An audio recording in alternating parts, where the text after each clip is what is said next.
हर खबर पर होगी आपकी पकड़। डाउनलोड कीजिए एबीपी लाइव ऐप। बिहार में बहुमत के साथ सरकार बनाने और हैदराबाद निकाय चुनाव में टीआरएस को बहुमत से दूर धकेलने की कामयाबी के बाद बीजेपी का जोश हाई है। बड़े मनोबल के साथ बीजेपी अब कोलकाता का किला फतह करना चाहती है और इसके लिए ममता बनर्जी को निशाने पर लेने की मजबूरी भी है। लेकिन दीदी के खिलाफ राजनीतिक हमले करने में बीजेपी के नेता राजनीतिक मर्यादा को भूल जा रहे हैं। खुद प्रदेश अध्यक्ष दिलीप घोष ने ममता बनर्जी के लिए अपशब्दों का इस्तेमाल किया है। तो बिगड़े बोल की सियासत में टीएमसी भी पीछे नहीं। पलटवार करते हुए टीएमसी नेताओं की जुबान भी फिसल रही है। 24 परगना जिले की एक रैली में दीदी के भतीजे अभिषेक बनर्जी ने दिलीप घोष को गुंडा तक कह दिया। कैलाश विजयवर्गीय को बाहरी बताते हुए दावा किया गया कि चुनाव कैसे लड़ा जाता है उनकी पार्टी बखूबी जानती है। तो चुनाव 2021 में जरूर है, बीजेपी एक्शन में है, लेकिन बीजेपी और टीएमसी नेताओं के बिगड़े बोल बंगाल की राजनीतिक मिजाज को भी बिगाड़ रही है। टीएमसी और बीजेपी नेताओं के साथ इस मुद्दे पर बहस करेंगे, लेकिन उससे पहले आपको एक छोटी सी रिपोर्ट दिखाते हैं।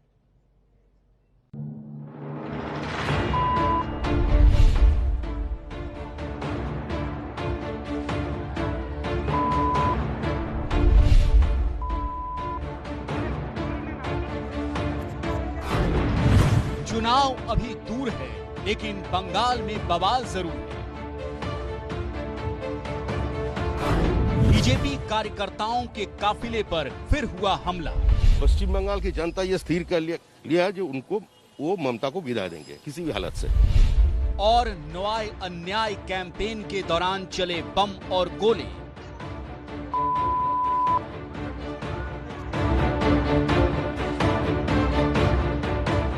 ये कोई तरीका नहीं है कोई पॉलिटिकल कैंपेन का। दुआरे दुआरे सरकार की काउंटर कैंपेन हो सके ये संभव नहीं है। बंगाल में बीजेपी टीएमसी नेताओं में जारी है जुबानी जंग। दिलीप घोष के ममता के खिलाफ विवादित बोल। दीदीमणि जय श्रीराम सुनले शरीर खराब हो जाच्छे। हाँ गाয়ে কিসের রক্ত আছে? জয় শ্রীরাম সহ্য করতে পারে না? লজ্জা করে না? রামের দেশে আছেন আর মতো কাজ করছেন। टीएमसी नेताओं को बीजेपी की खुली चेतावनी। সেদিন টিএমসি লোককে আমি খুঁজবো কোথায় আছে। রাস্তায় বেরোবার হিম্মত হবে না। জামা কাপড়ের সঙ্গে ছাল কাল তুলে নেবে তোমাদের সেদিন যা অত্যাচার করেছে লোকের সঙ্গে। আর কত গুন্ডা বদমাশ আছে আমি দেখছি। দিলীপ ঘোষ এখানে বলে যাচ্ছে আবার দরকার এখানে আসবো আমি। दिलीप घोष का दीदी पर वार तो दीदी के भतीजे का दिलीप घोष पर पलटवार। কৈলাস বিজয়বর্গীয় বহিরাগত আমি নাম করে বলছি ভারতীয় জনতা পার্টির পশ্চিমবঙ্গের সভাপতি দিলীপ ঘোষ গুন্ডা মাফিয়া। আমি তো নাম করে বলছি অমিত শাহ বহিরাগত। আমি তো নাম করে বলছি কৈলাস বিজয়বর্গীয়র ছেলে আকাশ বিজয়বর্গীয় গুন্ডা। আপনার ক্ষমতা থাকলে আমার বিরুদ্ধে মামলা করুন। बंगाल में बिगड़े बोल किसका बजेगा ढोल।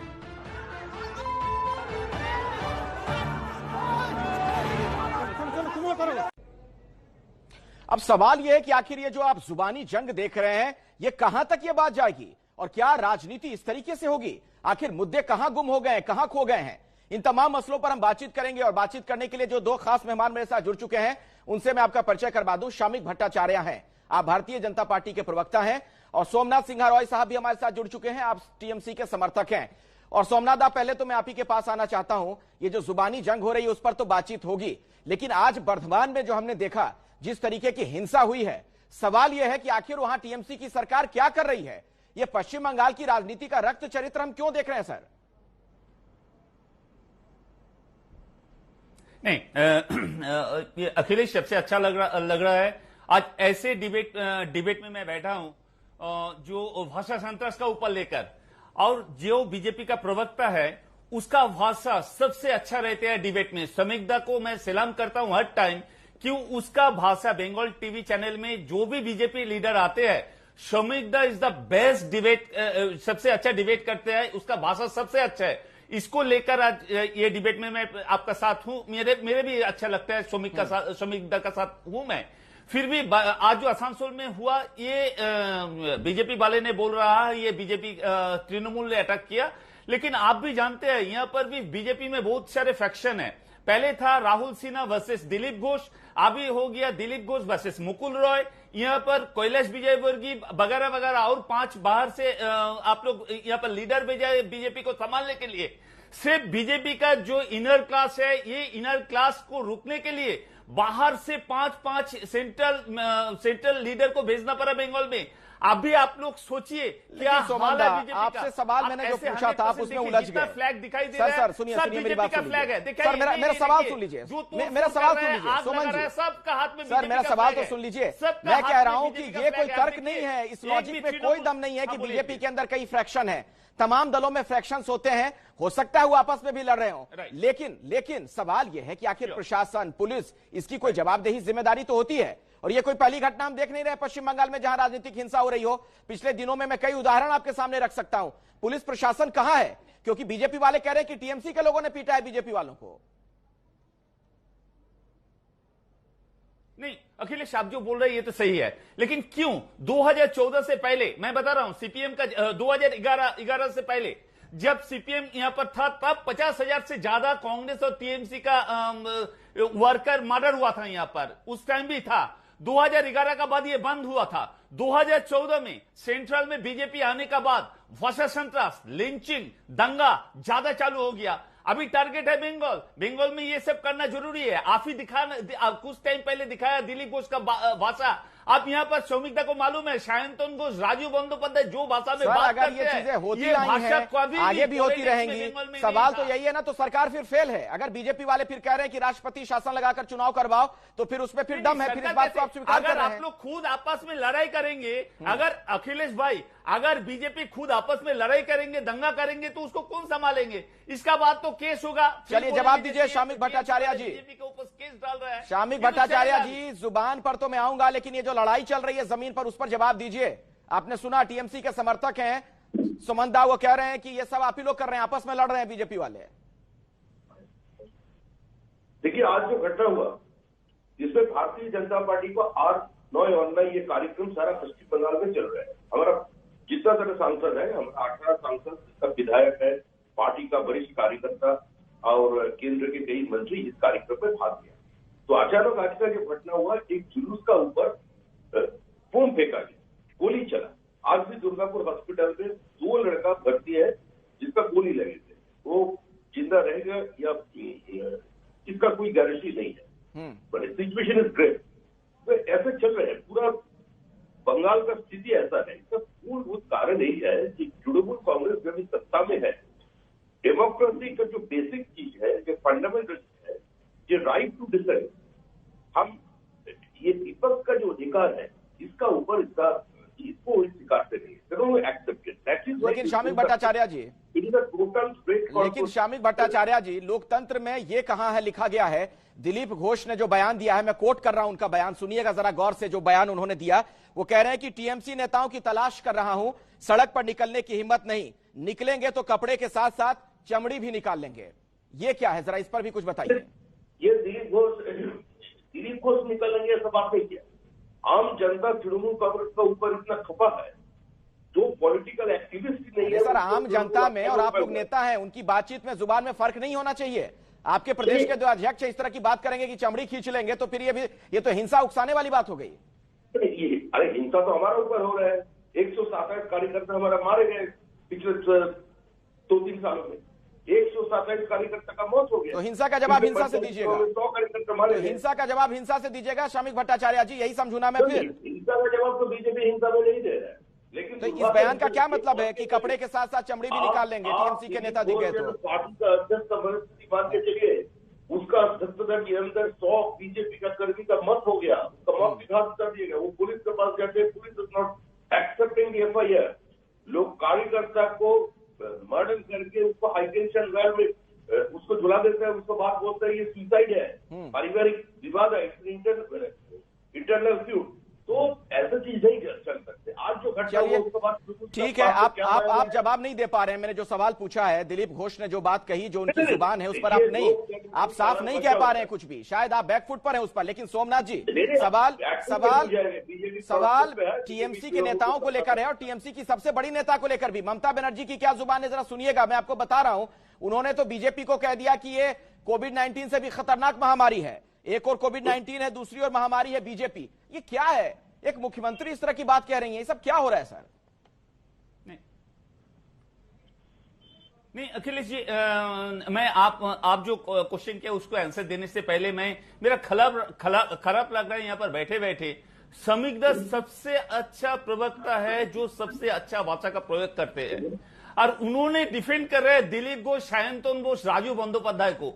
ये देख के समिग्धा खराब ही लग रहा है, अच्छा नहीं लग रहा है। मैं पर्सनली बोल रहा हूं आपको। ये क्यों? मैं जानता हूं सबसे अच्छा बात आप ही करते हैं, लेकिन आप दिलीप घोष को अब यहाँ पर डिफेंड कर रहे हैं, ये अच्छा नहीं लग रहा है। दूसरा बात क्या चाह रहे हैं कि बार बार ये बात जब आप कहेंगे कि अच्छी बात वो करते हैं तो वो दिलीप घोष के खिलाफ कुछ बोल देंगे क्या?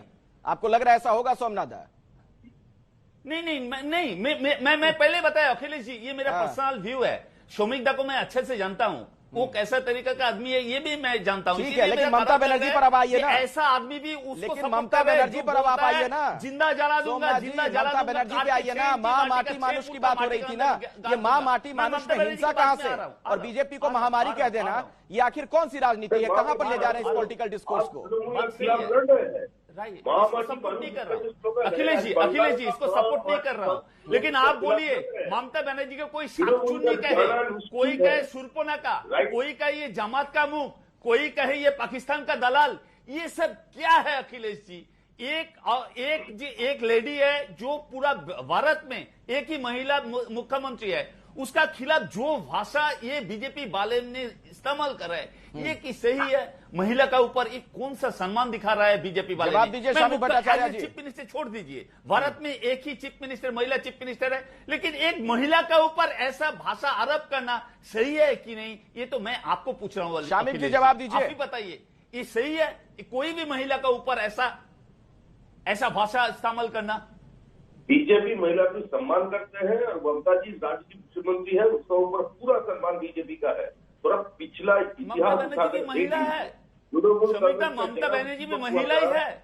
जिस समय अटल जी को अपना नेतृत्व में केंद्र में सरकार बदल निश्चित था, उसी समय तृणमूल कांग्रेस अगर उस समय कांग्रेस सत्ता में नहीं आया था तो ममता बनर्जी कभी कांग्रेस छोड़कर तृणमूल नहीं बना सकते। पूरा कोऑपरेशन दिया उसका बाद। उस समय बीजेपी सांप्रदायिक नहीं था, उस समय बीजेपी का नेता प्लूरलिस्टिक अप्रोच वाले नेता थे। तो अचानक इन लोगों का 1998 to 2008 बीजेपी का साथ तृणमूल का रिश्ता था। 2001 में एक बार चले गए कांग्रेस का पास, कांग्रेस उसको छोड़ दिया, फिर बीजेपी उसको लिया, अटल जी फिर उसको बना दिया। उसका बाद से तृणमूल फिर कांग्रेस का पास चले गए। तो तृणमूल का राजनीति जो है वो face the time as it come, इस वाला राजनीति। अच्छा ये बताइए शामिक जी, शामिक भट्टाचार्य जी, दिलीप घोष अगर ये कह रहे हैं कि ममता बनर्जी पश्चिम बंगाल को बांग्लादेश बना रही हैं, ऐसा क्यों लगता है आप लोगों को? प्लीज, अगर ममता बनर्जी ये कह रही हैं कि माफ कीजिएगा, दिलीप घोष अगर ये कह रहे हैं कि ममता बनर्जी पश्चिम बंगाल को बांग्लादेश बना रही हैं, ऐसा क्यों लगता है आपको? अब परिसंख्यान उठा के देख लीजिए।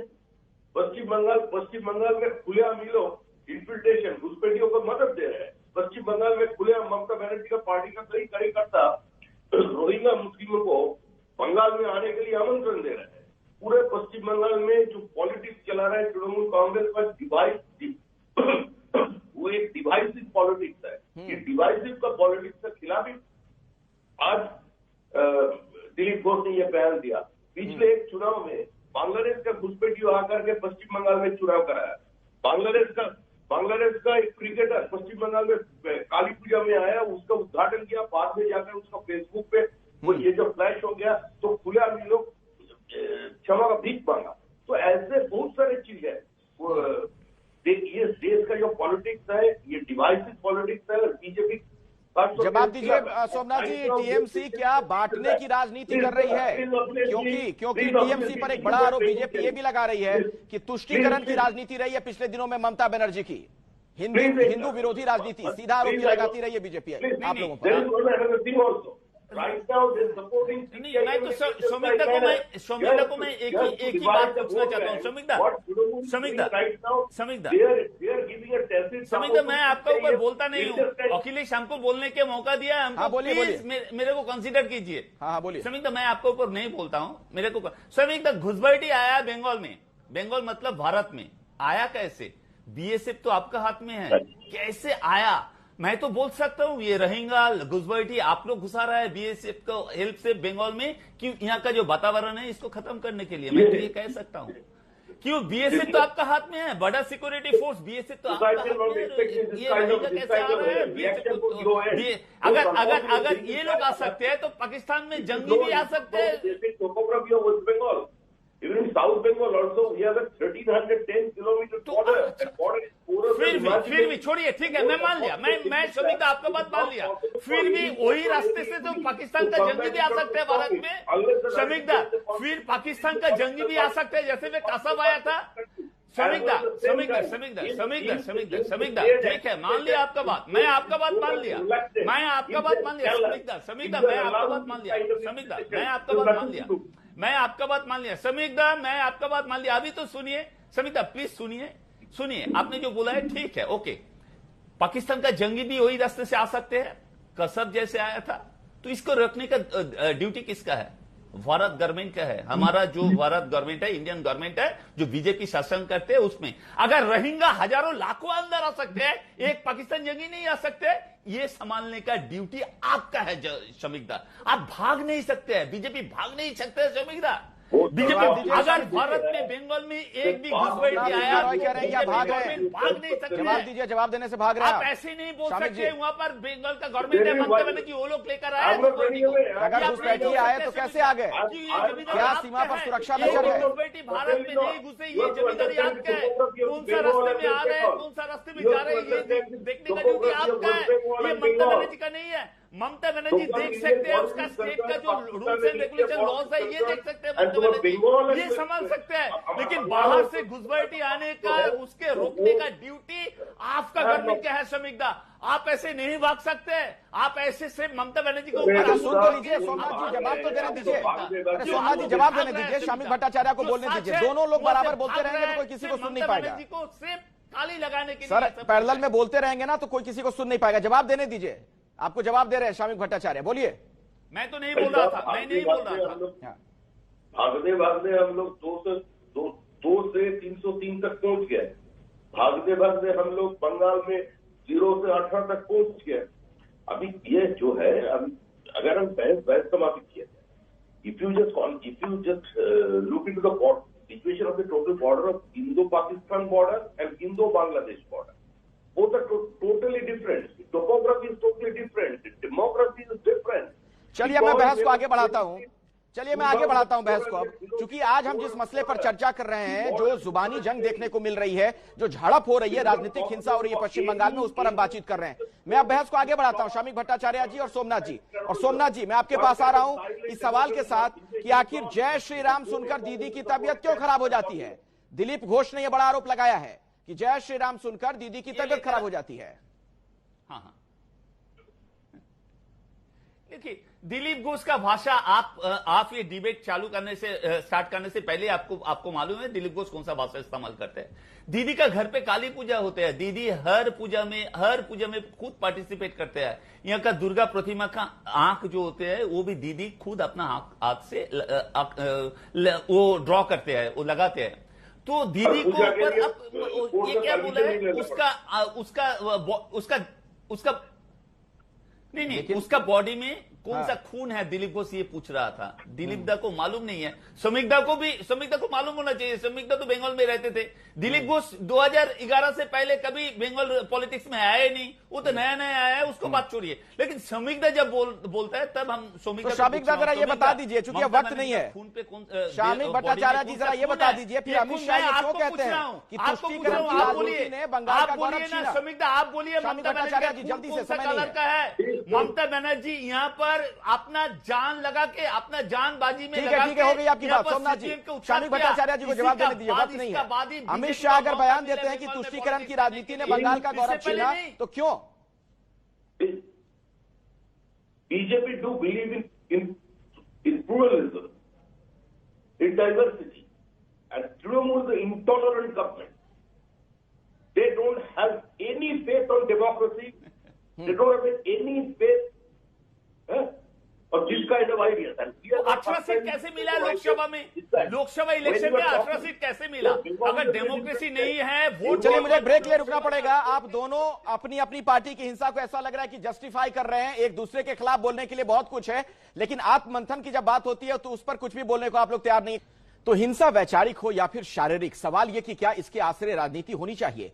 पश्चिम बंगाल में पिछले काफी वक्त से हम लोग ऐसा ही देख रहे हैं और इसी मसले पर आज मैं बातचीत कर रहा हूं। मेरे साथ शामिक भट्टाचार्य जुड़े हुए हैं, बीजेपी के प्रवक्ता हैं, और सोमनाथ सिन्हा रॉय भी हमारे साथ हैं, टीएमसी के आप समर्थक हैं। सोमनाथ जी, जिस पश्चिम बंगाल की इतनी समृद्ध राजनीति थी, जहां पर वैचारिक लड़ाइयां हुआ करती थी, जहां पॉलिटिकल डिस्कोर्स का स्तर इतना बढ़िया हुआ करता था, आज वहां पर इस तरीके का माहौल क्यों बन गया है? अखिलेश जी, मैं नहीं मानता हूं पहले बंगाल में ऐसा नहीं था। आप देखिए, कांग्रेस का जमाना 1970 एक ब्लैक हिस्ट्री है बंगाल में। 34 ईयर्स में मैंने पहले ही बताया था, सीपीएम का गवर्नमेंट में प्राय 50,000, लगभग 50,000 से ज्यादा कांग्रेस और तृणमूल कांग्रेस का वर्कर, ऑपोजिशन का वर्कर मर्डर हुआ यहाँ पर। ऐसा नहीं था, ये पहली बार हो रहा है। बीजेपी गवर्नमेंट आने का, बीजेपी गवर्नमेंट 2014 तो आप जस्टिफाई कर रहे हैं कि पहली बार नहीं हुआ है, पहले होता रहा है, तो इसीलिए अभी हो रहा है। कोई दिक्कत वाली बात नहीं। मेरा बात खत्म होने दीजिए अखिलेश जी। नहीं अखिलेश जी, ये बात नहीं कर रहा हूं मैं। 2014 में पावर में आने का बाद, सेंट्रल में आने का बाद, यहां पर जैसे बीजेपी का कुछ मर्डर नहीं, ऐसा नहीं हुआ, मैं नहीं बोल रहा हूं, लेकिन तृणमूल कांग्रेस का भी बहुत सारे वर्कर मर्डर हुआ पर। लगभग 150 वर्कर मर्डर हुआ बीजेपी का हाथ में। और ये लोग क्या कर रहा है, बीजेपी वाले ने क्या कर रहा है, कोई भी मर्डर, ये सुइसाइड हो और कुछ मर्डर हो, ये लोग बोल रहे हैं वो अपना आदमी है। जैसे कुछ दिन पहले बंधु प्रकाश पाल मालदा में उसका बच्चा और उसका जो वाइफ था, उसको मर्डर हो गया था। शामिक भट्टाचार्य जी, तो क्या हम माने कि पश्चिम बंगाल की राजनीति में वही माहौल, वही चीज हम देख रहे हैं कि हिंसा के बदले हिंसा का जवाब हिंसा से दिया जा रहा है? सोमनाथ जी, समय नहीं है सर, समय नहीं है, जरा शामिक भट्टाचार्य को जल्दी जवाब देने दीजिए। शामिक जी, ऐसा हुआ करता, बंधु प्रकाश पाल 10 साल में बहुत सारे विपक्ष कार्यकर्ता का खून हो गया। लेकिन ममता बनर्जी 2011 में जब सत्ता में आए, उसका सामने एक ही इशू था, restoration of democracy. Mamata Banerjee public का सामने कमिट किया था कि वो किसी भी हालत में राजनीतिक हिंसा को बंद कर देंगे, चुनाव को निष्पक्ष करेंगे, चुनाव का सामने कोई मोटरसाइकिल रैली नहीं होगा, किसी लोगों को इंटिमिडेशन नहीं चलेगा, किसी जैसे होता है बंगाल में जैसा होता है सब नहीं चलेगा। But most unfortunate thing is that after 1 decade, जब 10 साल बाद ममता दीदी का फर्स्ट वर्ड था बदल चाहिए, बदला नहीं। समीक भूल गया, बदल चाहिए, बदला नहीं। अगर बदला होता तो यहाँ पर खून का नदी बह जाता था। 50,000 वर्कर मरा था हमारा। पश्चिम बंगाल में कौरबोल अरबो जीत बोरे भी तो कहते हैं, लेकिन ये जीतने के लिए लड़ाई का ये मतलब तो नहीं होना चाहिए कि राजनीतिक हिंसा हो, लोगों की जान जाने लगे। मेरे पास समय नहीं है। बहुत बहुत शुक्रिया शामिक जी आपका और सोमनाथ दा हमारे साथ जुड़ने के लिए इस चर्चा में।